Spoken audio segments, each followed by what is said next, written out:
estruendo de los rotores cortaba el aire como un alarido mecánico, un rugido que reverberaba en los huesos de cualquiera que estuviera a kilómetros a la redonda. En la carretera México 15, un Toyota Corolla 2024 zigzagueaba a toda velocidad, dejando tras de sí una estela de polvo y grava.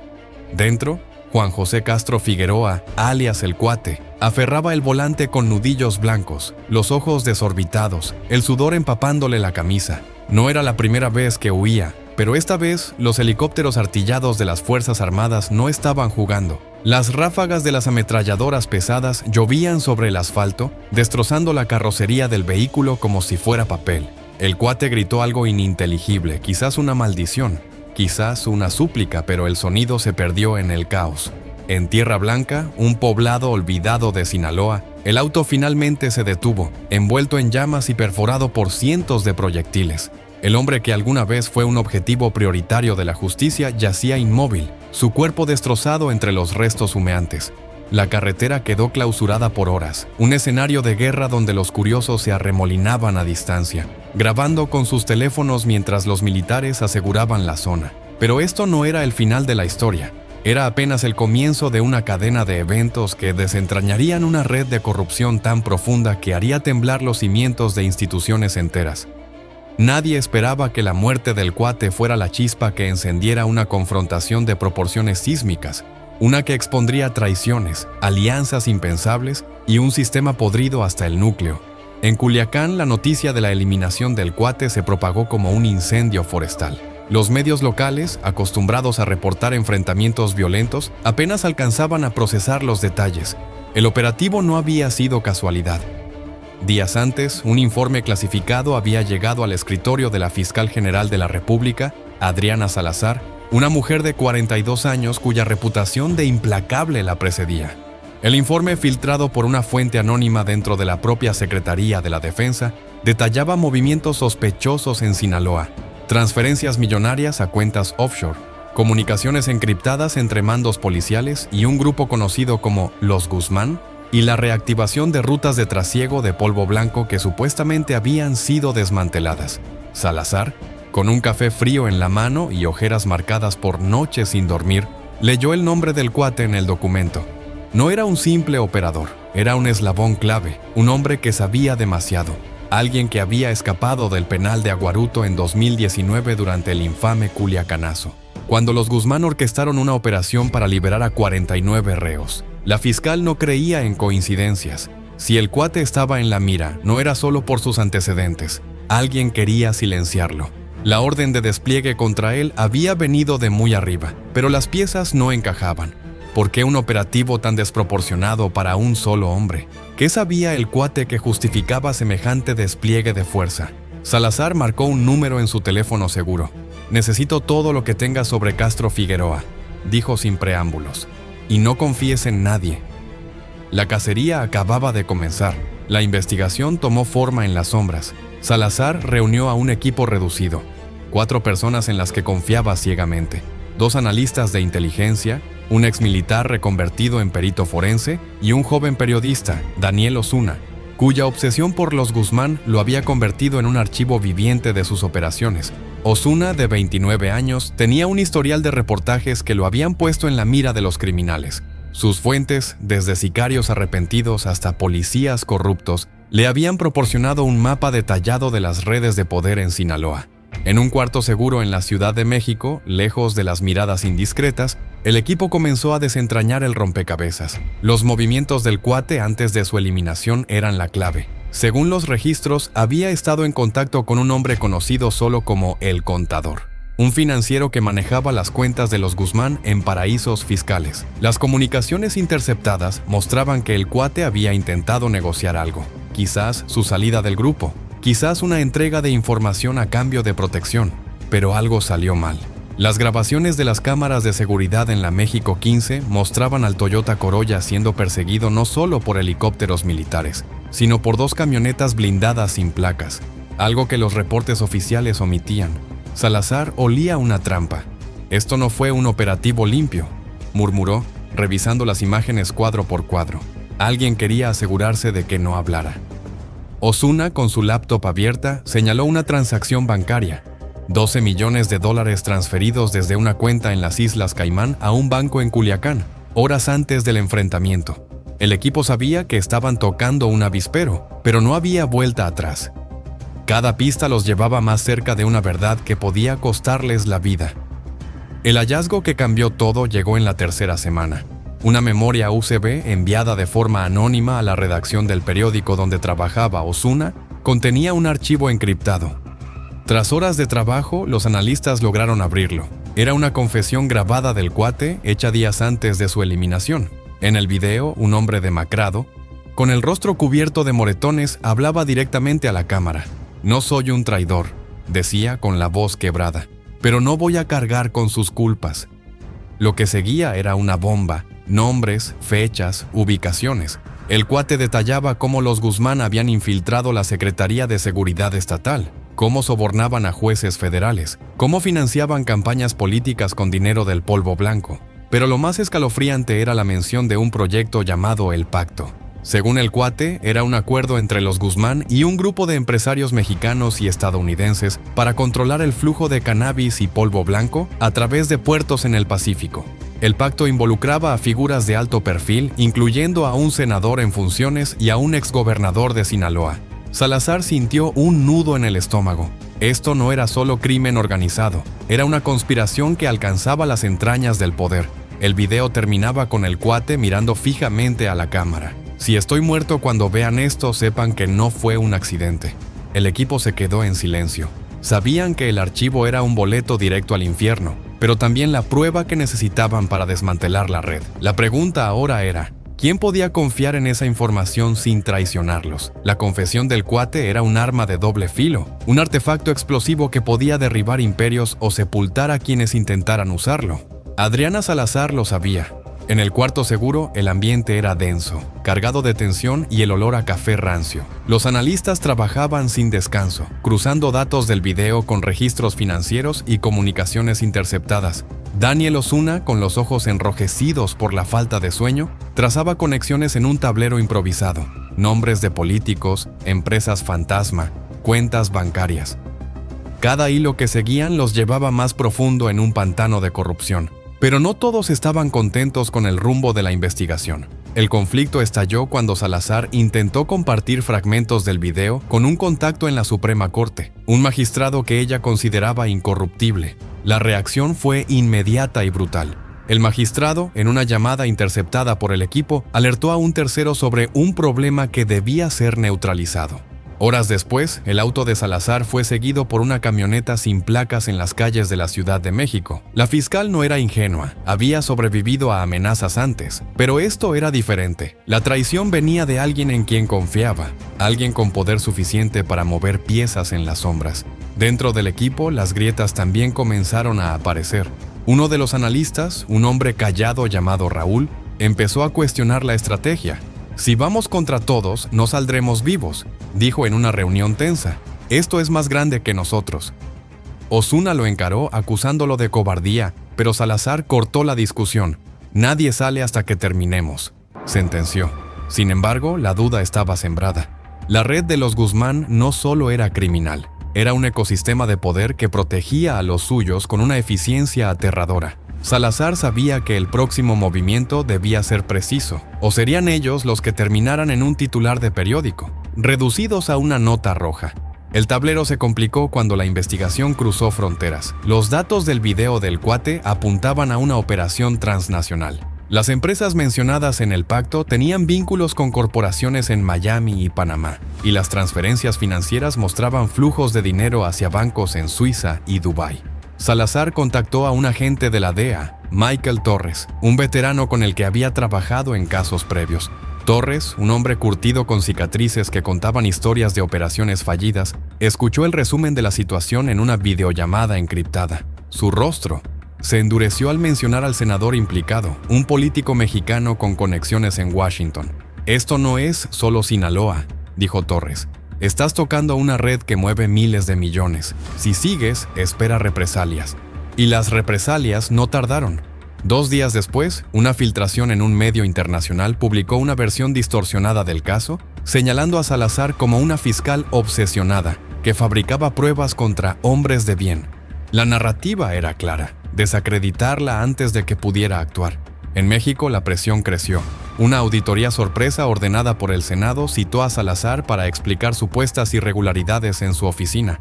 Era una emboscada burocrática diseñada para inmovilizarla. Mientras tanto, Osuna recibió un mensaje anónimo en su celular, una foto de su hermana saliendo de su trabajo en Guadalajara, con la palabra "cuidado" escrita en rojo.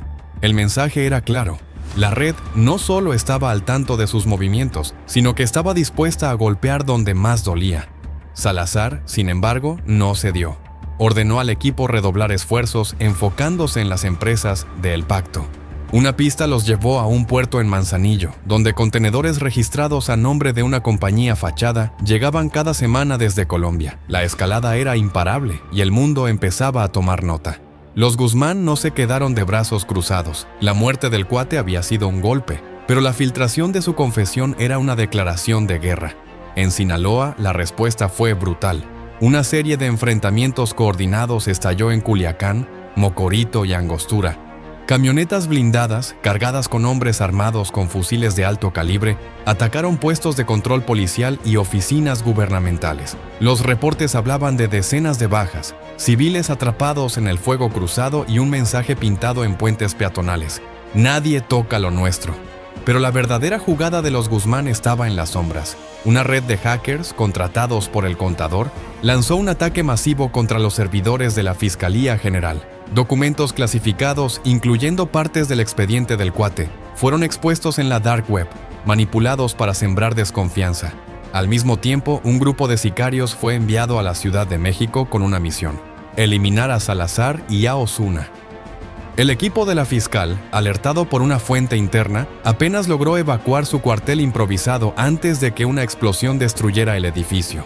Los medios, manipulados por la red, culparon a grupos subversivos, pero Salazar sabía la verdad.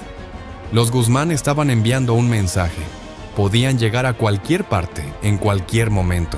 En un movimiento desesperado, el Contador activó una red de contactos en el extranjero, presionando a socios en Miami para que congelaran las investigaciones de la DEA. La maquinaria criminal estaba en máxima alerta, dispuesta a sacrificar piezas menores para proteger a los verdaderos titiriteros. Pero la red no contaba con un factor: la determinación de Salazar, un depredador que no soltaba a su presa una vez que la tenía en la mira. El contraataque llegó con una precisión quirúrgica. Salazar, anticipando el caos, había guardado copias del video del cuate en servidores seguros fuera del país. Con la ayuda de Torres, la fiscal organizó una operación conjunta entre la DEA y un grupo élite de la Marina Mexicana. El objetivo era el puerto de Manzanillo, el corazón logístico de El Pacto.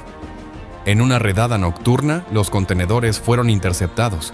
Dentro no solo encontraron toneladas de polvo blanco y cannabis, sino documentos que detallaban sobornos a funcionarios portuarios y aduaneros. La operación fue un golpe directo a la red, pero no sin costo. Durante el despliegue, un comando de los Guzmán emboscó a las fuerzas federales. El enfrentamiento dejó un saldo de 14 muertos, incluyendo 2 marinos y un agente de la DEA.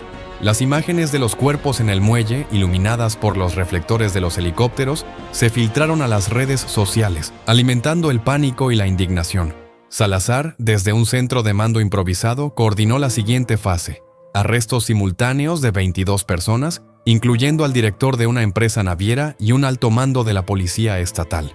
Osuna, por su parte, publicó un reportaje explosivo, basado en el video del cuate, que nombraba al senador y al exgobernador como arquitectos de El Pacto. La reacción fue inmediata. Protestas estallaron en Culiacán y la Ciudad de México, exigiendo justicia. Pero Salazar sabía que el verdadero clímax aún estaba por venir. La red no caería sin pelear, y los nombres más poderosos seguían intocables, observando desde las sombras. El aire en Culiacán olía a pólvora y miedo. Las calles, normalmente vibrantes con el bullicio de vendedores ambulantes y claxones, estaban desiertas, salvo por el eco distante de sirenas y el zumbido de drones militares sobrevolando la ciudad. La eliminación del cuate había sido un disparo al corazón de los Guzmán, pero el video de su confesión, ahora circulando en fragmentos por canales clandestinos, era una herida que no podían cauterizar. La organización, liderada por un consejo de figuras sombrías conocidas solo por alias como El Patrón y La Viuda, no estaba acostumbrada a ser acorralada. Su respuesta fue un alarido de furia. un despliegue de violencia diseñado para recordarle al país quién mandaba en Sinaloa. En una sola noche, 3 oficinas de la Fiscalía Estatal fueron incineradas por cócteles Molotov lanzados desde motos que desaparecían en la oscuridad. Un convoy de la Guardia Nacional, apostado en las afueras de Mocorito, fue emboscado por un pelotón de sicarios armados con lanzagranadas y fusiles Barrett calibre 50. Los reportes iniciales hablaban de 19 bajas, pero los cuerpos seguían apareciendo en zanjas al amanecer. En las redes, videos grabados por los propios atacantes mostraban a hombres encapuchados ejecutando a traidores. Sus rostros pixelados, pero sus gritos nítidos, un mensaje para cualquiera que pensara en hablar. La carretera México 15, aún clausurada en tramos por el enfrentamiento del Cuate, se convirtió en un corredor de muerte, con retenes falsos donde civiles eran interrogados a punta de pistola. Los Guzmán no solo estaban reaccionando, estaban declarando una guerra sin cuartel. Mientras tanto, en Sinaloa, los Guzmán intensificaban su ofensiva. Un nuevo actor entró en escena, un grupo paramilitar conocido como Los Halcones, mercenarios entrenados en tácticas de contrainsurgencia y financiados por la red. Los halcones no operaban como los sicarios tradicionales, eran precisos, disciplinados, casi invisibles.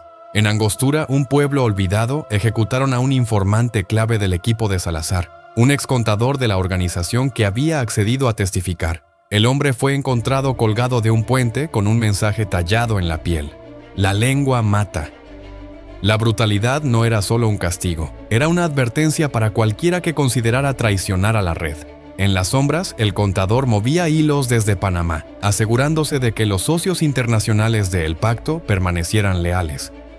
Una serie de reuniones clandestinas en Miami y Bogotá reunió a empresarios, políticos y capos, todos comprometidos en proteger el flujo de polvo blanco y cannabis que generaba miles de millones al año. La red estaba herida pero no derrotada. Sus tentáculos alcanzaban demasiado lejos, sus recursos eran demasiado vastos. Y en México el miedo comenzaba a calar. Policías locales se negaban a patrullar, jueces retrasaban expedientes y la población, atrapada en el fuego cruzado, empezaba a dudar de la capacidad del Estado para protegerlos. Los Guzmán no solo peleaban por sobrevivir, peleaban por demostrar que eran intocables. Salazar, sin embargo, no era de las que se rendían. La fase de contraataque comenzó con un movimiento que nadie esperaba. En lugar de enviar más tropas a Sinaloa, donde los enfrentamientos se multiplicaban, la fiscal coordinó una operación internacional. Con la ayuda de Michael Torres y la DEA, se emitieron órdenes de congelamiento de 47 cuentas bancarias vinculadas a El Pacto en 5 países. La Interpol, alertada por pruebas irrefutables del video del Cuate, emitió alertas rojas contra el contador y 3 empresarios mexicanos que fungían como prestanombres. En México, Salazar lanzó una redada simultánea en 7 estados, dirigida contra funcionarios corruptos mencionados en la confesión. Entre los detenidos estaba un subsecretario de Seguridad Pública, un hombre que había jurado proteger a la ciudadanía, pero que, según los documentos, recibía sobornos mensuales de los Guzmán. La operación no estuvo exenta de sangre. En Guadalajara, un equipo de la Marina fue emboscado por los halcones, dejando 6 bajas y un barrio entero bajo toque de queda. Pero los arrestos enviaron un mensaje: nadie estaba fuera del alcance. Osuna desde su trinchera amplificó el impacto. Su nuevo reportaje, publicado en un medio internacional para evitar la censura mexicana, detallaba cómo El Pacto había corrompido instituciones enteras, desde aduanas hasta el Congreso. Las redes sociales estallaron, con hashtags exigiendo justicia y fotos del senador implicado quemadas en protestas. Salazar sabía que había encendido una mecha, pero también que el fuego podía consumirla. La red estaba acorralada, y los animales acorralados son los más peligrosos.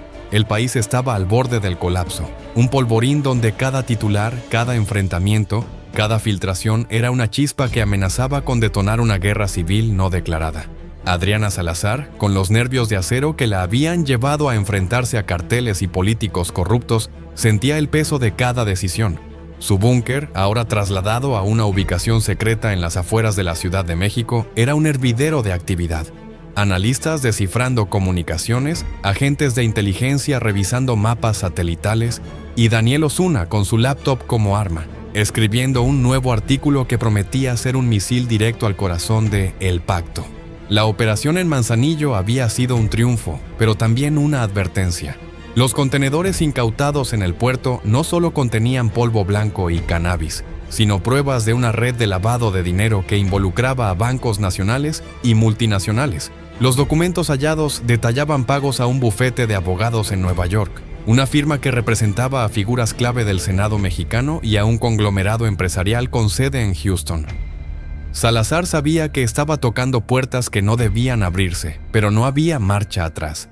La confesión del cuate, amplificada por los arrestos y las revelaciones de Osuna, había puesto a los Guzmán y sus aliados en una posición vulnerable, pero la vulnerabilidad los hacía más letales. El clímax se acercaba y no sería un juicio tranquilo ni una conferencia de prensa. Sería un enfrentamiento visceral, un choque de voluntades donde solo uno podía quedar en pie. La fase crítica comenzó con un movimiento inesperado. Una fuente anónima, contactada a través de un canal encriptado, ofreció a Salazar una pieza final del rompecabezas: la ubicación de una reunión secreta donde los líderes de El Pacto planeaban reagruparse. La fuente, un exmiembro de los Halcones que había desertado tras la masacre de Angostura, reveló que el encuentro tendría lugar en una hacienda fortificada en las afueras de Mazatlán. Los nombres en la lista eran un quién es quién del poder corrupto: el senador implicado, un magnate portuario, un general retirado que ahora trabajaba como consultor de seguridad, y la viuda, la mente estratégica detrás de las operaciones de los Guzmán. La información era un regalo envenenado. Una operación en Mazatlán, en el corazón del territorio enemigo, era un suicidio. Pero Salazar vio una oportunidad única. Si lograban capturar a los líderes en un solo golpe, el pacto colapsaría como un castillo de naipes. Convocó a un equipo élite de la Marina, liderado por el capitán Esteban Vega, un hombre cuya lealtad había sido probada en operaciones contra los carteles más sanguinarios. Vega, con cicatrices que cruzaban su rostro como un mapa de guerra, no dudó. «Deme la orden y los traigo en bolsas o en esposas», dijo. Salazar asintió, pero con un nudo en el estómago. Sabía que no todos regresarían. La preparación fue frenética. El equipo de inteligencia trabajó día y noche, utilizando imágenes satelitales y drones para mapear la hacienda. Era una fortaleza: muros de concreto reforzado, torres de vigilancia con francotiradores y un perímetro patrullado por los halcones. Pero había una debilidad: un túnel de suministro que conectaba la hacienda con un almacén cercano, usado para mover cargamentos sin ser detectados. Salazar y Vega diseñaron un plan en dos frentes: un asalto aéreo para distraer a los defensores, seguido de una infiltración por el túnel para capturar a los líderes. Osuna, excluido del operativo por su falta de entrenamiento, se quedó en el búnker, pero no inactivo. Publicó una serie de artículos que exponían los vínculos entre el pacto y el sistema judicial, citando casos archivados misteriosamente y jueces que vivían en mansiones imposibles de justificar. La presión pública crecía, con manifestaciones en las principales ciudades exigiendo la cabeza del senador. Pero en Mazatlán, la verdadera batalla estaba a punto de comenzar. La noche del operativo, el cielo se llenó de helicópteros Black Hawk, sus rotores cortando el silencio como guillotinas. Las explosiones iluminaron la hacienda, mientras los francotiradores de los halcones respondían con una precisión mortal. Vega lideró el equipo de infiltración, avanzando por el túnel con linternas tácticas y el corazón en la garganta. Cada paso era un riesgo, cada sombra un enemigo potencial. El asalto fue un infierno. Los halcones, anticipando un ataque, habían reforzado sus defensas con minas terrestres y trampas explosivas. El equipo aéreo perdió 2 helicópteros, sus restos estrellándose en llamas contra los muros de la hacienda. En el túnel, Vega y sus hombres se encontraron con una emboscada: un escuadrón de mercenarios armados con subfusiles MP5. El enfrentamiento fue brutal, a quemarropa, con sangre salpicando las paredes de concreto. Vega, herido en el hombro, siguió adelante, guiado por una furia que lo hacía imparable. En la superficie, los defensores comenzaban a ceder, abrumados por la potencia de fuego de la Marina. Salazar, monitoreando desde el búnker, recibía actualizaciones en tiempo real, cada informe un puñetazo al estómago. Cuando Vega finalmente irrumpió en el salón principal de la hacienda, encontró a los líderes de El Pacto intentando escapar por un pasadizo secreto. La viuda, con una pistola en la mano, disparó contra Vega, pero el capitán fue más rápido. Un solo tiro y la mujer cayó, su cuerpo desplomándose sobre una mesa llena de documentos. El senador, temblando, levantó las manos, balbuceando excusas. El magnate portuario intentó negociar, ofreciendo millones. Vega no escuchó. En menos de una hora, los líderes estaban esposados, arrastrados a los helicópteros bajo una lluvia de balas que aún llegaba desde los últimos reductos de los halcones. Pero la victoria tuvo un costo: 23 marinos muertos, 15 heridos, y un país que miraba atónito las imágenes del operativo transmitidas en vivo por un dron hackeado por Osuna. El clímax judicial y operativo había llegado, pero no era el final. La red seguía viva y sus raíces eran más profundas de lo que nadie imaginaba. El amanecer en Mazatlán era un cuadro de desolación. La hacienda, ahora un esqueleto humeante de concreto y acero retorcido, estaba rodeada por un cordón de vehículos militares y ambulancias. Los cuerpos de los caídos, tanto marinos como mercenarios, yacían cubiertos por sábanas improvisadas, mientras los helicópteros seguían sobrevolando. Sus rotores, un recordatorio constante de la batalla que había sacudido al país. Adriana Salazar, en el búnker, observaba las transmisiones en vivo con una mezcla de alivio y agotamiento. La captura de los líderes de El Pacto, el senador, el magnate portuario, el general retirado, era un golpe sin precedentes contra la red que los Guzmán habían tejido durante décadas.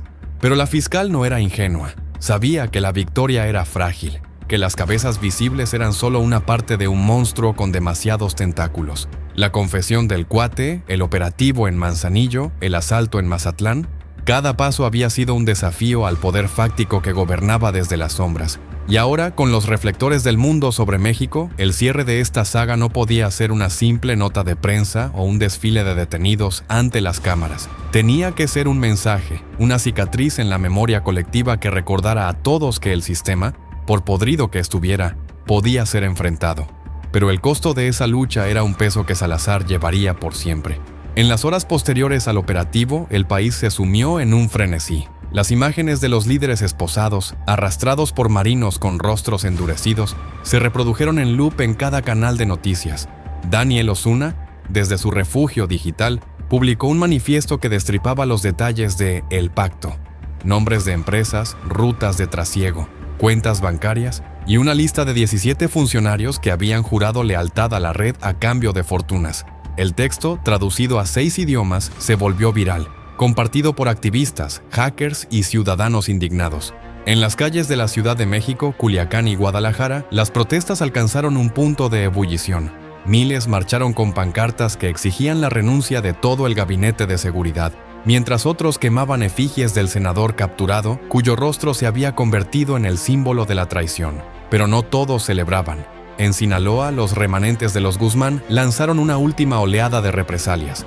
Un hospital en Los Mochis fue atacado por hombres armados que buscaban eliminar a un testigo protegido. El saldo fue 7 muertos, incluyendo 2 niños. En la capital, un juez federal que había aceptado procesar a los detenidos de Mazatlán recibió una amenaza. Su familia desaparecería si no archivaba el caso. El mensaje era claro: la red, aunque herida, aún tenía garras. Salazar, consciente de que el tiempo era su enemigo, movió sus últimas piezas. Con el apoyo de Michael Torres y la DEA, presionó para que los detenidos fueran trasladados a una prisión de máxima seguridad en el extranjero, fuera del alcance de los sobornos y las amenazas.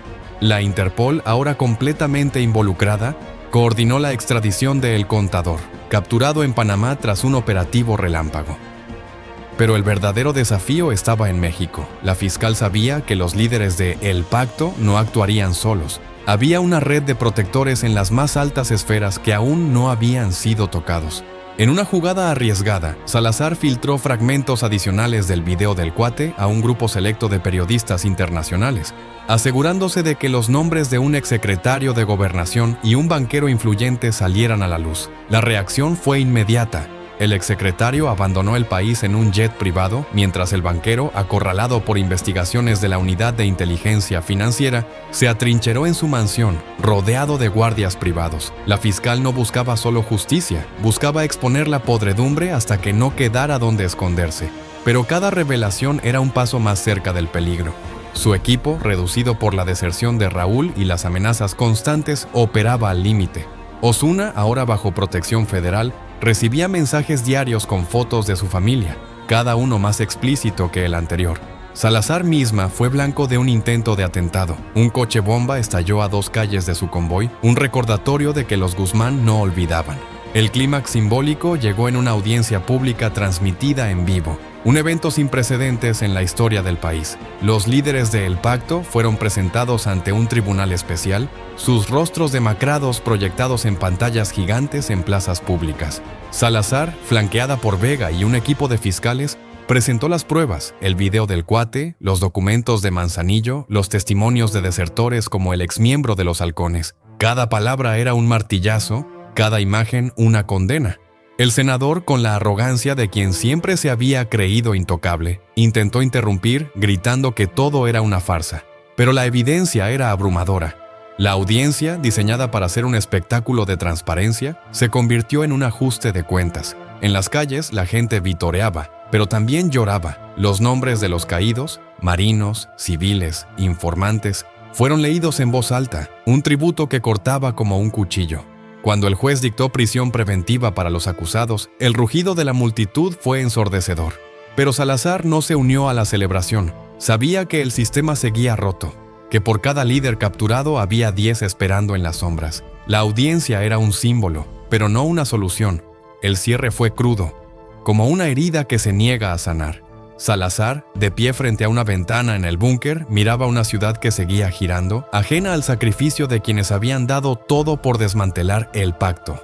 Vega, con el brazo en cabestrillo, le entregó un informe final. 63 detenidos, 4.200 millones de dólares en activos congelados, y una red que, aunque debilitada, aún respiraba. Osuna, ahora exiliado en Europa bajo un seudónimo, publicó un último artículo, un requiem por los que no sobrevivieron la lucha. En Sinaloa los enfrentamientos continuaban, más esporádicos pero igual de brutales. Los Guzmán, liderados por un nuevo consejo, prometían venganza, sus mensajes pintados en muros y cuerpos. Salazar apagó el monitor y tomó su chaqueta. «Esto no termina», murmuró, no para nadie, sino para sí misma. Afuera el mundo seguía, pero algo había cambiado. La confesión del cuate, un hombre destrozado por helicópteros artillados, había encendido una llama que no se apagaría fácilmente. La lucha contra la red era una guerra sin fin, pero por primera vez el enemigo sangraba, y en ese sangrado Salazar encontró una razón para seguir adelante, aunque el precio fuera su propia humanidad.